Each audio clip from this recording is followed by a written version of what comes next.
જય હિન્દ, જય ભારત સાથે. ગારિયાધાર તાલુકાનું શેત્રુંજી નદી આવેલી છે, જે ઉપરવાસમાંથી જે પાણી આવે છે.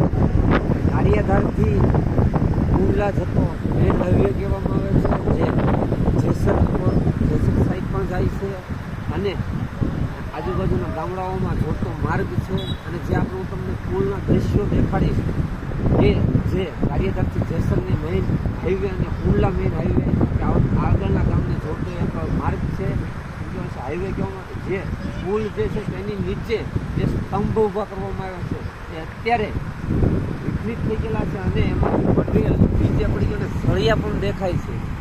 કેમ કે કારણ કે બહુ ઝાઝો સમય થઈ ગયો હોય એવું લાગે છે. એના માટે સંદર્ભમાં કે સરકારશ્રીને અમારી અપીલ છે કે આના પ્રત્યે તમે કંઈક એવા કાર્ય કરો કે આ પુલનું કંઈક થોડું ઘણું વિચારો કે જેથી આગળ જનતાનો આનો સામનો ન કરવો પડે અને આની કોઈ એવી મોટી દુર્ઘટના ન ઘટે એ બાબતે સરકારશ્રી આ પ્રત્યે વિચારે એવી અમારી સરકારશ્રીની અપીલ છે. જય હિન્દ, જય ભારત.